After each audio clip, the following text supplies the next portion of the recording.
Okay, so this is a new slide then. We're talking about nitrogen, the nitrogen cycle, how things rotate through it. Consumers get nitrogen by eating plants or one another. So if you are consuming the nitrogen, you're eating it. They get nitrogen by eating plants or one another. So the nitrification is converting ammonia to nitrates.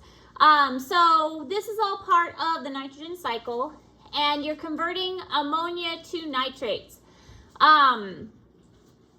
Remember that just as a refresher, the nitrogen that is in the air that we are breathing, and most of the air that you are breathing is not oxygen, it's actually nitrogen.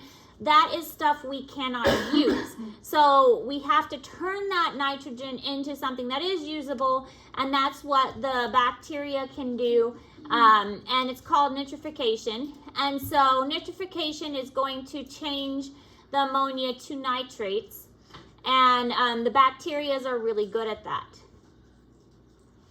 So the bacteria are going to convert the nitrates to nitrates. There's a lot of nitrogen converting, really.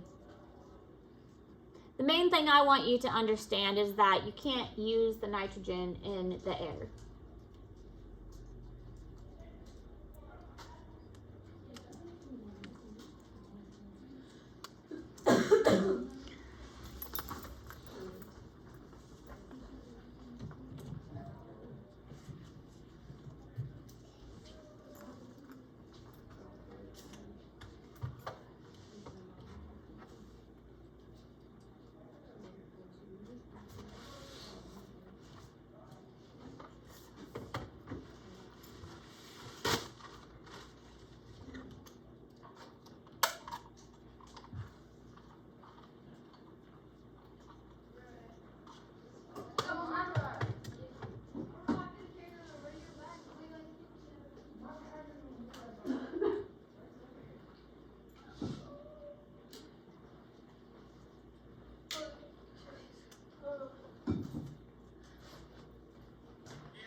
Then there are other bacteria that kind of do the opposite. So they can actually take the good nitrogen, the useful nitrogen, and they can actually turn it back around and turn it into nitrogen that can be atmospheric nitrogen. And this is called denitrification.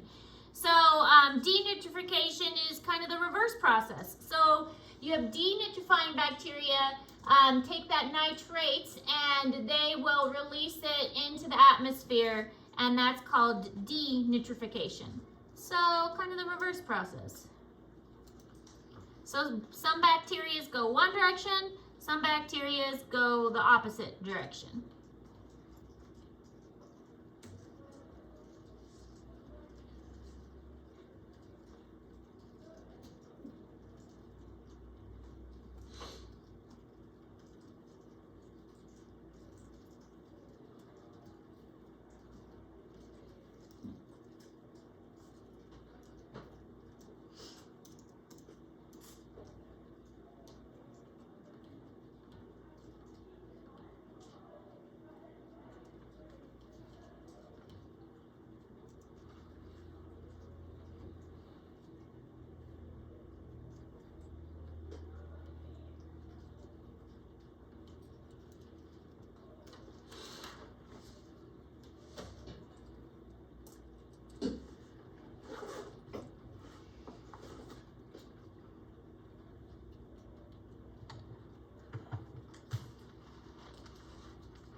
process, and this is in Google Classroom, of how the nitrogen cycle works. We have some that is released into the atmosphere and some that is released into the ground. And then the bacteria that are kind of vital to the whole process, the ones that are taking it and releasing it into, or changing it kind of back and forth. So they are the ones that are doing the nitrification process, where they take it from the atmosphere, turn it into useful, and then the denitrifying, where they take the useful and then release it back into the atmosphere, and kind of that back and forth. So anytime you are looking at a fertilizer, the nitrogen that is in fertilizer is the first ingredient, actually. So this is a kind of a label that's on the back of fertilizer, and the labels are going to have nitrogen as one of the first things on the label, because nitrogen is vital for plants of all kinds as an uptake for plants, and it is necessary to be in the right form for the plants to thrive. Now, burning fossil fuels releases nitrous oxide, which is another type of greenhouse gas, which is also going to contribute to acid rain. So anytime we burn those fossil fuels, not only are we releasing carbon dioxide into the atmosphere, but we're also releasing this nitrous oxide. So yeah, burning the fossil fuels, we do it all the time. I mean, that's what we do when we burn gasoline to drive our cars, or when we heat and cool our houses. This whole process of us just basically living our lives is releasing these harmful toxins into the environment. But we kind of want to live our lives, so.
Here's an example of how fertilizer used correctly can influence plant growth. This corn was used with fertilizer, so it grew much larger and much fuller, and so obviously looks much healthier. And this one was grown without fertilizer, and obviously doesn't have as thick of an appearance, as healthy as an appearance as this one does. So comparing the two next to each other, the fertilizer obviously has a big impact on crop growth. Any questions on nitrogen? Phosphorus is another important nutrient that plants and animals need. So the phosphorus cycle, again, cycle because it is moved throughout the environment. Phosphorus does not occur naturally in the elemental form. So phosphorus by itself isn't something you're naturally going to find. It passes very quickly through the food web as it moves from land to ocean sediment, then it slowly goes back to land. And it's more of a sedimentary cycle, so it's more of like a dirt cycle. It's not really much of something you're going to find in the air or find in the water. It's much more of like a dirt cycle that you're going to find phosphorus.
Bless you.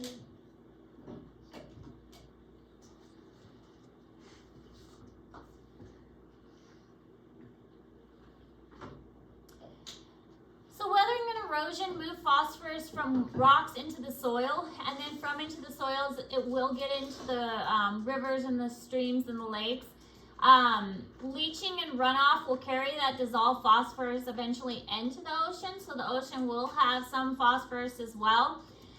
Phosphorus will eventually settle into deposits and along the continental margins. So you're not really going to find phosphorus too much in the air. It's mostly going to be in the sediments and some in the water because it has leached into the water.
All right, so the movements of the Earth's crust, and we didn't really talk about this. This is more of an Earth-based thing.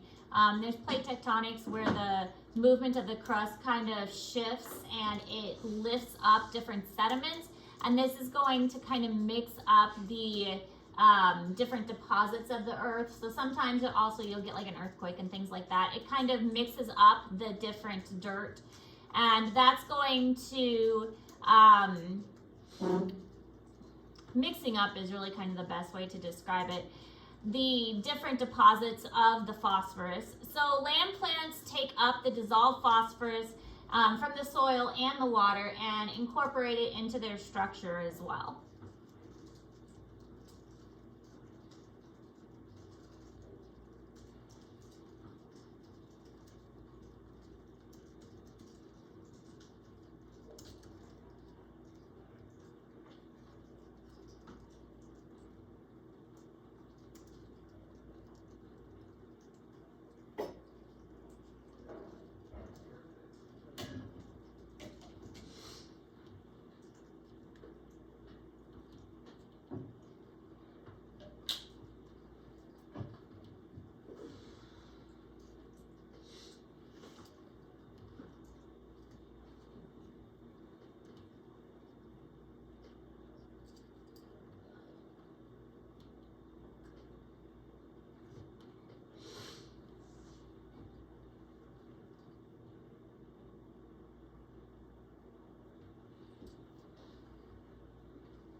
So land animals get phosphates by eating plants or one another.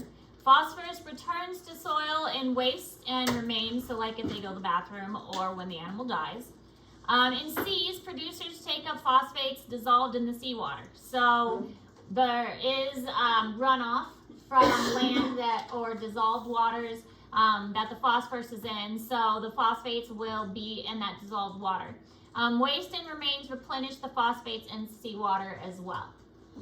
But again, you'll notice throughout this entire cycle, we haven't mentioned phosphorus in the air at all. So that is not something that is going to be found in the air.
All right, so this shows the phosphorus cycle, and this is also in Google Classroom. Again, it's all mostly a sediment, some mixed up with plants, some with animals.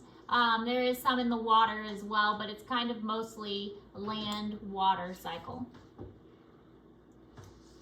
So phosphorus is often a limiting factor for plant growth. There's something called eutrophication. Or nutrient overload. Too much nutrients, too much algae growth, it's going to remove oxygen from the area. So we do see this sometimes in water systems.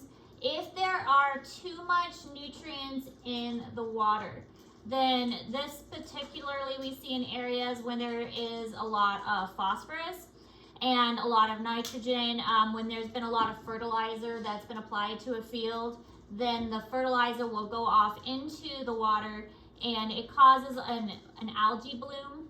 The algae is going to kind of choke the water and make it so that other things can't live there. And it kind of suffocates it. So it's all this extra nutrients causes the algae to grow, and then that is going to remove all the oxygen from the water, and makes all that oxygen being removed makes it so it's almost suffocating to any organisms that live there. And then any fish or any frogs or any other organisms don't have enough oxygen to survive. My master's research was on hypoxia, which is low oxygen, and that was one of the things we kind of studied, was how do fish survive in these situations where there's not much oxygen in the water. And these algae blooms, this eutrophication, is an example of how that happens. So too much nutrients causes the algae to bloom, which takes the oxygen out of the situation and makes very low oxygen in the water.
So there's also something called bioaccumulation. Organisms, tissues store pollution, and it builds up and builds up and builds up. And over time, it can build up to such a high degree that it can become quite toxic. And pollutants enter the food chain at a lower level, but it can build up the more you eat it. So as we were learning about energy, things that are higher up on the food chain need to eat quite a bit because they can't get a lot of energy. They have to eat the things further down on the food chain to get more energy. So this is called biological magnification, that they're having to eat things for further down the food chain, and those things build up in their system over time. Did we talk about DDT yet and biological magnification in the eagles? Okay, I couldn't remember if I know we talked about it in conservation biology. I didn't know if we talked about it in here. So in the 1960s, there was this chemical that was used as a pesticide. Yeah. So this chemical was sprayed all over everything, and scientists were like, oh, it's so safe, and let's spray it on everybody. And they show videos, black and white videos, of spraying it on children, like in swimming pools, and they would spray it on your crops even if you didn't want it sprayed on your crops, and they just spray it on everything because it's so safe and it's going to change the world, it's going to kill all the pesticides. And so they just swore up and down that this DDT chemical was super safe, and it killed all the insects, it really did. But what happened was they didn't realize that it started building up in the ecosystem, and it started to do this biological magnification thing. And so eventually eagles started dying off, and they couldn't figure out why. And the eagles started not being able to raise their young, and they came to such an extreme that the eagles' population became endangered even. And after a whole bunch of research, what they found out was the eagle's shells of their eggs were becoming so thin and so brittle that when they laid the eggs and the mother eagle tried to sit on it, the eggs were being crushed. And that was because there was so much of this DDT toxin that had built up in the eagle that it was making the shell brittle in the eggs that she laid. And it was because that it had built up in the tissue of the eagle over time, because it had built up in the fish that they were eating, and the fish had had it in their tissue because it had built up in the insects that the fish were eating, and the insects had gotten it because it had been sprayed on the crops that the insects were eating, and it had just built up in all the trophic levels. And so eventually it had gotten to the eagles, and the eagles were crushing their eggs because their eggshells were so weak. And it had built up through all these levels by bioaccumulation, and the eagles were basically now an endangered species. And they had no idea that this one chemical had caused such an impact in the entire environment. And so obviously they stopped DDT, and DDT is no longer used now. But it's just another example of how we screw things up. So we think we know what we're doing, but we really don't. Oh look, here it is, DDT. The whole thing. It's found in dead birds ranging from 30 to 295. This is parts per million. That's what that means. Parts per million. Lasts for 2 to 15 years in the environment before it breaks down. It was an insecticide. 1970s. It was banned in the U.S. in the 1970s. But see here, they're just spraying it on people. You spray it on people. Oh, it's so safe. Would it mess with their hair and nails if it hurt the bird eggshells? I don't know. But yeah, they just spray it on people. It's so safe. Yeah. But it wasn't. Not safe.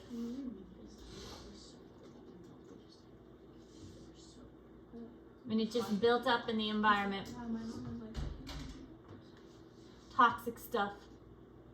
And so they would eat the fish, and the fish would have it in them. And because the fish were at a lower level, these birds would have to eat more fish. And so the more fish they ate, the more it built up in them. And then the eagles would eat the birds, and it built up in them, and so on. And it just kept building up in the tissues. All right.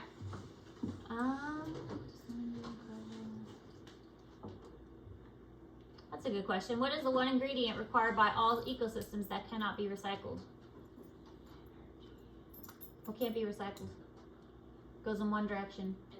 Energy. Energy can't be recycled. Goes in one direction.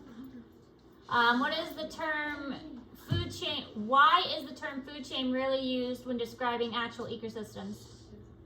It's a food web. Yeah, it's not a chain. Food web is more accurate. Is it environmentally wise to rely on large quantities of nitrogen-rich fertilizer for crop production? No? What are some alternatives? Rotate your crop. Yeah, rotating your crop.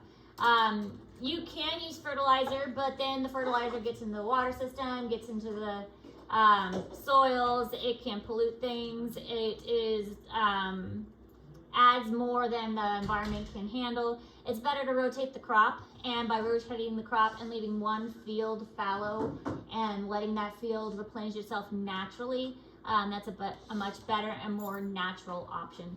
Some people, like I've said this, I don't know if I said it in here, like my neighbors, we have a beautiful tree in our backyard, and I've seen a lot of people like rake up their leaves and burn their leaves. I always let my leaves just fall because that's how the grass will replenish its nutrients.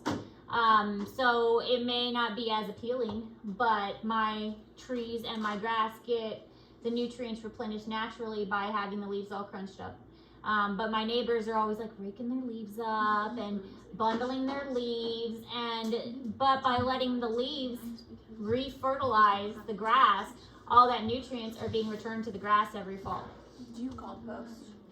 I don't compost, but I've been working with somebody from the Missouri Department of some Missouri environmental agency. We're gonna hopefully start a composting thing next fall. It's a program that they've got a grant for that we're going to be part of. So we're gonna start a composting thing district-wide. It's a new thing that I've been kind of setting up. So. Maybe the dumpster won't smell so bad at elementary school every morning. So we are hopefully starting a composting thing school or district-wide next fall. We just had some conversations about it, and we had a Zoom meeting on Friday. So that's hopefully a new thing that we'll be starting next year that teachers are getting a grant for. So, but yes. Composting. Worm bin. I want to get a worm bin. That is my goal. I love worms. Vermicomposting. So cool. Okay, I think that's it.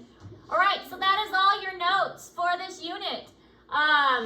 We already did the ecosystem gizmo thing. Oh, about your posters, I did not get them graded because something about a 2-day weekend. I don't have the time as I used to. And your posters are going to take a little longer to grade. around to grading the ecosystem gizmo either. I'm gonna get those graded. So I got most of the other stuff from my other classes graded, but it was kind of a busy weekend. So That gizmo isn't due till this Friday, right? is it not due till this Friday? No. Okay, well there you go. Gizmo's not due till this Friday. So see, I wasn't behind. But the posters, I did not get those graded because I need to like look over those more closely to make sure you included everything. So I didn't get those graded yet, but that's okay. Can I go to Bowman's to grab